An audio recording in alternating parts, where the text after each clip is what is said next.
NEET के exam में physics का पोर्शन सबसे टफेस्ट था। कौन सा टफ सब्जेक्ट कौन सा लगा था?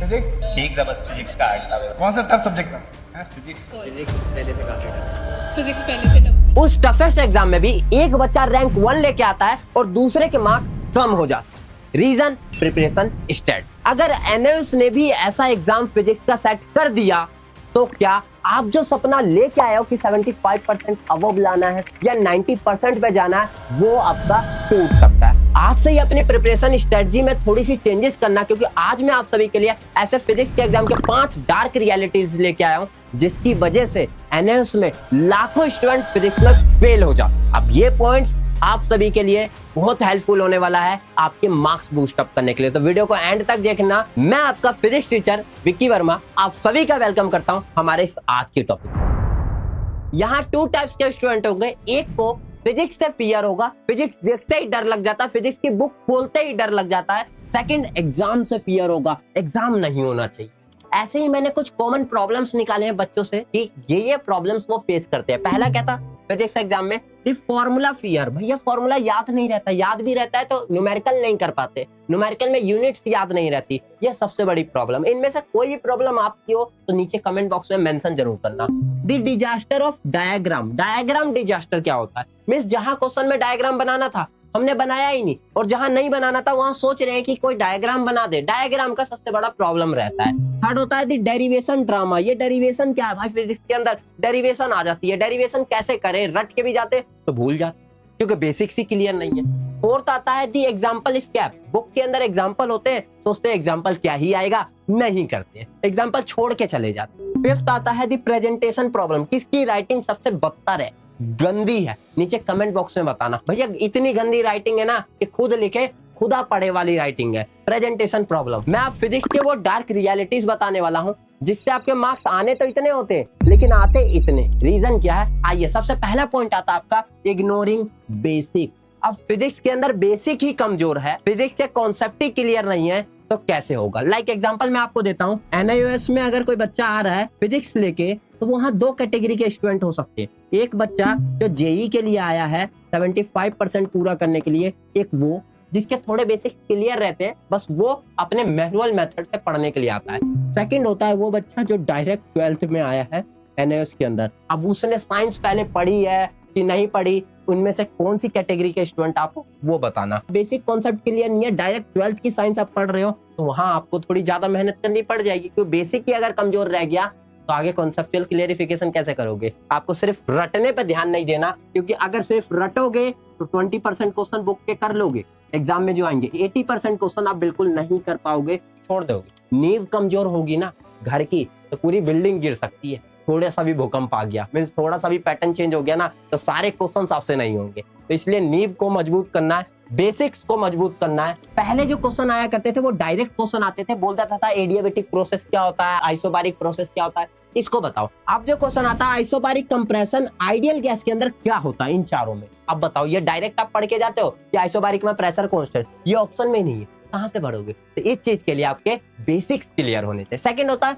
No time management. प्रोकास्टिनेशन ही बच्चे करते रह जाते हैं कि मैं कल पढ़ लूंगा ना, परसों पढ़ लूंगा ना, ऐसे करते करते करते करते एग्जाम का डे आ जाता है और एग्जाम के डे में बोलते हैं कि अब तो टाइम नहीं बचा, अब तो बस यही टाइम है कि अब रट्टा मार लूं, और रट्टे से कितना ही मार्क्स आ जाएगा। पासिंग तक कुछ पहुंच भी पाते हैं और कुछ पासिंग से नीचे गिर जाते हैं, जिसकी वजह से फेल रेट बढ़ता है। तो इसलिए आप सभी को प्रोकास्टिनेशन नहीं, टाइम मैनेजमेंट करो और उसके थ्रू आप पढ़ना स्टार्ट करो। फिजिक्स इतना भी हार्ड नहीं है, आप डेली भी 1 घंटे दोगे ना तो आप अच्छे तरीके से हर एक कॉन्सेप्ट को क्लियर कर लोगे। तो याद रखना, एग्जाम को प्रोकास्टिनेशन करते लास्ट तक मत पहुंच जाना, ये गलती बिल्कुल भी मत करना। सेकंड पॉइंट आता है आपका टेक्स्ट बुक्स पुअर अंडरस्टैंडिंग। किस किस के पास एनएस की बुक आ चुकी और किसके पास नहीं आई, डू कमेंट, ठीक है? अब यहाँ पे क्या होता है पुअर अंडरस्टैंडिंग में, आप सभी ने बुक देखी होगी, बुक के अंदर क्या होता है, बच्चे ये बोल्ड वाला जो पार्ट होता है ना, ये पढ़ने की कोशिश करते हैं कि इसको पढ़ लेते हैं, इसी में से तो आंसर आएगा। ये 6th-7th की बुक नहीं है यार कि सिर्फ डेफिनेशन आ जाएगी।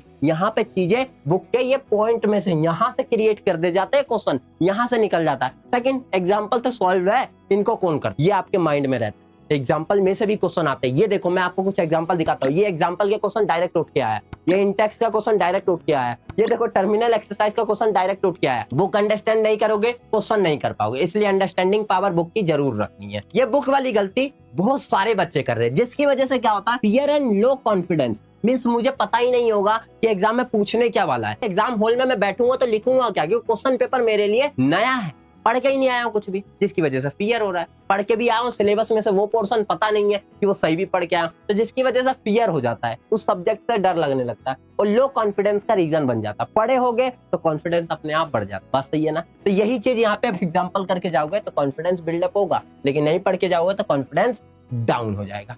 थर्ड आता है न्यूमेरिकल वीकनेस।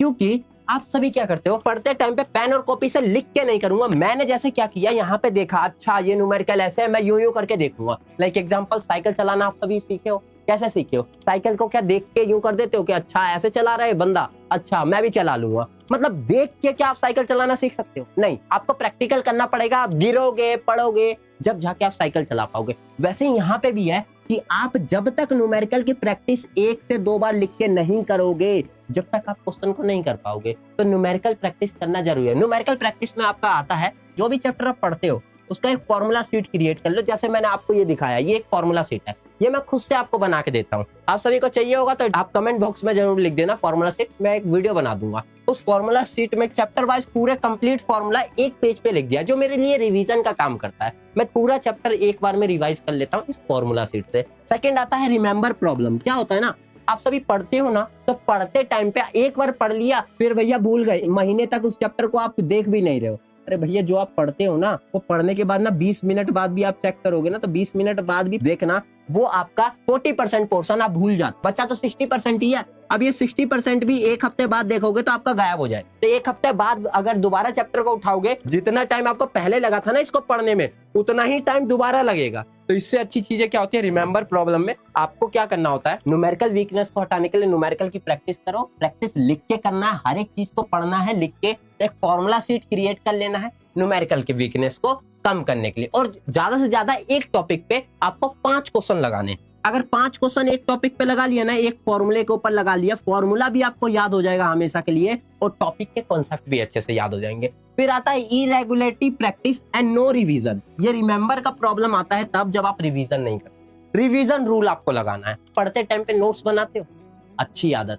नहीं बनाते हो, गंदी आदत है। नोट्स बनाना स्टार्ट करो। अगर लगता है रिवीजन के लिए नोट्स नहीं बना सकते, तो आप सोचो कि आप टॉपिक्स को लिख लो एक पेज पे। जब आप पढ़ रहे हो, पढ़ते रिवीजन के टाइप पे 1 मिनट आंख बंद करके सोचो कि अच्छा ये पढ़ा, ये पढ़ा, ये पढ़ा। एक पेज पे लिखना स्टार्ट करो जो पढ़ा है। वो रिवीजन एक्टिव रिकॉल का काम करेगा। तो एक्टिव रिकॉल करना जरूरी है रिमेंबर के लिए। रिवीजन के लिए मैं रूल बताता हूँ, 1-4-7 रूल। क्या होता है, फर्स्ट डे जिस दिन आपने पढ़ा उस दिन रिवीजन करो, 4th डे उस दिन रिवीजन करो पढ़ने के बाद, एंड 7th डे उस दिन रिवीजन करो। इन 3 दिन अगर रिवीजन कर लिया ना, तो हर एक चैप्टर आपके माइंड में ग्रैप हो जाएगा। थ्योरी पोर्शन तो आप इजीली कर लेते हो, तो थ्योरी पोर्शन अगर कर लिया आपने, बच्चे क्या होते हैं ना कि वो थ्योरी पोर्शन 3 दिन करते, एक चैप्टर का 3 डेज कर लेते, ठीक है।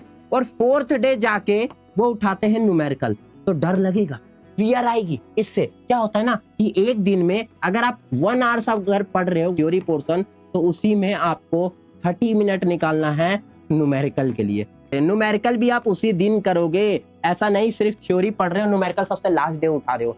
फियर होगा, फिजिक्स से डर लगना स्टार्ट हो जाओ, फिजिक्स से दूर जाने लग जाओ। थ्योरी आप 45 मिनट ही पढ़ो, कोई दिक्कत नहीं है, लेकिन आपको 30 मिनट टू 45 मिनट आपको न्यूमेरिकल में देना है। न्यूमेरिकल के लिए इंटेक्स के क्वेश्चन, एग्जांपल के क्वेश्चन, ये टर्मिनल के क्वेश्चन, ज्यादातर क्वेश्चन इसे लगाओ। उसके बाद आप बोलोगे तो मैं आपको दिखाऊंगा, ठीक है। ये चीजें तो ऐसे रिवीजन कर सकते हो, फॉर्मूला शीट आप बना सकते हो। इससे आप रिवीजन एंड फॉर्मूला शीट करोगे, हर एक टॉपिक ग्रैप होगा, साथ साथ न्यूमेरिकल भी कर जाओगे। बहुत सारे बच्चे आप में से भी होंगे, सर हमें कुछ डेरिवेशन बता दो ना, या डिवाइस बेस्ड क्वेश्चन बता दो ना जिसे हम कर ले, जो आपके स्टैटिक एग्जाम में आते हैं। अब मैं आपको दिखा दूं, नॉलेज बेस्ड क्वेश्चन आपके 20 मार्क्स के आते हैं, अंडरस्टैंडिंग बेस्ड क्वेश्चन 40 मार्क्स के आते हैं, और आपके ये 20 मार्क्स के आते हैं। पासिंग के लिए भी आपको 22 मार्क्स चाहिए होता है।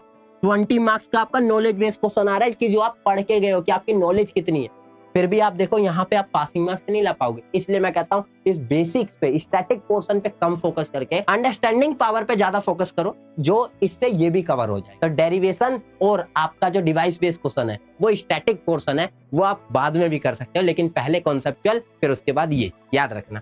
फिर आपका आता है कॉमन मिस्टेक जो हर एक बच्चा करता है। पढ़ तो लेता है, सब कुछ कर लेता है, ठीक है, हथियार को देख के जा रहा है, लेकिन हथियार को चलाना सीख के नहीं जा रहा, तो युद्ध में जाके धराशायी हो जाओगे। इसलिए पढ़ाई कर रहे हो और पीवाईक्यू को अवॉइड कर रहे हो, प्रीवियस ईयर क्वेश्चन पेपर नहीं कर रहे हो, बहुत बड़ी गलती कर। पीवाईक्यू से क्या होता है ना, एक टाइम मैनेजमेंट सबसे पहली चीज, दूसरी चीज टाइम मैनेजमेंट के साथ कि क्वेश्चन पेपर कैसा आएगा, ये चीज पहले ही पता चल जाता है एग्जाम में जाने से पहले कि कैसे क्वेश्चन आएंगे, किस क्वेश्चन को हमें सबसे पहले करना है, हमें बड़े को पहले करना है, छोटे को पहले करना है, कैसे आपको सीक्वेंस बनानी, ये सारी चीजें आपको इससे पता चल जाती है। तो पीवाईक्यूज को आपको 3 to 4 ईयर के करने बहुत ज्यादा जरूरी है, ये चीज नहीं कर रहे तो बहुत बड़ी मिस्टेक। फिर आता है आंसर राइटिंग, किसकी बच्चे के राइटिंग गंदी, याद रखना एक एवरेज स्टूडेंट इस तरीके से लिखता है ना, बेशक राइटिंग गंदी हो, लेकिन अगर गैपिंग करके भी लिख दोगे ना तो वो राइटिंग अच्छी हो जाती है। आपका प्रेजेंटेशन का तरीका कैसा है वो देखेंगे, राइटिंग नहीं। तो प्रेजेंटेशन अगर अच्छे तरीके से कर दो ना, इस तरीके से, राइटिंग यहाँ भी सही नहीं है, लेकिन ये कैसे लिखा हुआ है, सेक्शन भी ऊपर लिख के, क्वेश्चन नंबर सही से लिख के, फिर उसे एक्सप्रेस किया गया, हर एक चीज अच्छे तरीके से लिखा गया। तो इस तरीके से टीचर का दिल जीतने का तरीका होता है कि आप प्रेजेंटेशन अच्छे तरीके से करो, बहुत अच्छे तरीके से। ये पीवाईक्यू से आपके लिए बेस्ट हो जाता है। तो एवरेज स्टूडेंट इस तरीके से लिखते हैं कि बस लिख दिया मैंने, अब टीचर अपना काम करे, खुद से चेक करे। टीचर का काम नहीं है, टीचर का काम है आंसर शीट पे कम टाइम लगेगा तो आपको मार्क्स ज्यादा मिलेंगे, ये सोच के चलना। यहाँ तक ये प्रॉब्लम जो थी हर एक बच्चा फेस कर रहा था, इन सभी पॉइंट में से कौन सा पॉइंट है जो आप मिस्टेक अभी तक कर रहे हैं? अगर आप कर रहे थे तो अभी ही इस मिस्टेक को ठीक कर लो, क्योंकि अभी टाइम है, बाद में टाइम नहीं मिलेगा। चाहिए आप टॉपर्स की लिस्ट देख रहे हो, ये बच्चे भी वो बच्चे हैं, छोटी सी गाइडेंस की नीड थी, गाइडेंस मिली, अच्छा स्कोर करो। क्या होता है ना, आप जब अपने आप से स्टडी कर रहे हो ना, तो वहां पे प्रॉब्लम आपको ये आ जाती है कि एक बुक आप एनएस की बुक फॉलो करो या ये बुक फॉलो करो। आपके लिए एनएस फर्स्ट टाइम हो सकता है, लेकिन आपके जो भैया है ना फिजिक्स एग्जाम में, इतना कह सकते हैं कि जो पढ़ाएंगे ना अपनी क्लास के अंदर, वो एग्जाम में मैच भी करवा देंगे सेम टू सेम क्वेश्चन। ये क्यों होता है? रीजन मैं बताऊं, क्योंकि जब आप पढ़ रहे हो ना तो आप क्या सोचोगे ना, एक बुक पढ़ लेता हूँ, 2 बुक पढ़ लेता हूँ, चल जाएगा। लेकिन जब मैं पढ़ा रहा होता हूँ ना यार, एनएस की बुक होती है, एग्जाम्पलर होती है, ठीक है, एग्जाम्पलर के साथ साथ एसएल अरोरा हो गया, एससी वर्मा हो गया, कॉन्सेप्ट के अकॉर्डिंग एक लेक्चर को तैयार करने के लिए इतने सारे चीजें लगती है। पीवाईक्यूज 2025 से लेके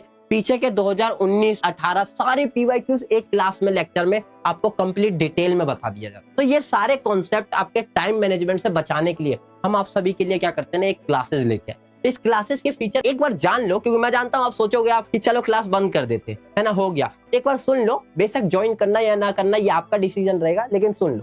क्या रहता है लक्सेस प्रो, अगर साइंस प्रो में जाते हो, मैं जैसे अभी पढ़ाऊंगा, आपके डाउट यहाँ पे लूंगा, चैट के अंदर जितने भी डाउट्स होंगे डाउट ले लूंगा, ठीक है। सेकंड होता है लक्ष्य प्रो प्लस। प्रो प्लस में क्या होता है ना, आपको यहाँ तो पढ़ाऊंगा ही, साथ में क्या होगा ना, डाउट के लिए गूगल मीट पे कनेक्ट हो जाऊंगा कि गूगल मीट पे बोल के डाउट पूछ लो। लेकिन थर्ड क्या होता है, लक्ष्य साइंस प्रो मैक्स। इस प्रो मैक्स के अंदर क्या होता है ना, बच्चे डायरेक्ट गूगल मीट पे ही कनेक्ट होते हैं, पर्सनली पढ़ना आप इसके अंदर आ जाए। हारने वाला वो इंसान नहीं होता जो गिर गया, हारने वाला वो होता है जो गिरने के बाद उठने से मना कर। आप अगर उठने से मना कर रहे हो ना, आप अपने आप में, अपनी नजरों में हार जाओगे। और कोई बच्चा या कोई भी बंदा अगर आपसे बोलेगा ना कि उस टाइम पे तेरे पास टाइम था, तू कर नहीं पाया, तो ये जब बोलोगे ना आप कि एक अच्छा गाइडर नहीं मिला, तो याद रखना इस वीडियो पे क्लिक किया था ना आपने, तो ये विक्की भैया आप सभी को गाइड करने के लिए रेडी है। बस आओ क्लासेस के अंदर, दिए गए इस नंबर पे कांटेक्ट कीजिए और आज ही ज्वाइन कीजिए। अदरवाइज आप चाहते हो डायरेक्ट ज्वाइन करना, तो नीचे आपको डिस्क्रिप्शन बॉक्स के अंदर स्क्रॉल कीजिए, एक लिंक दिया गया है, इस पे क्लिक करने के बाद आपको ये इंटरफेस शो होगा बैचेस का, आप अप्लाई कर सकते हो और डिस्काउंट लेके आज ही ज्वाइन कर लीजिए। तो आज के टॉपिक में इतना ही। अगर आप नेक्स्ट टॉपिक कोई चाहते हो तो नीचे कमेंट बॉक्स में बताना। मिलते हैं अब हम क्लास में।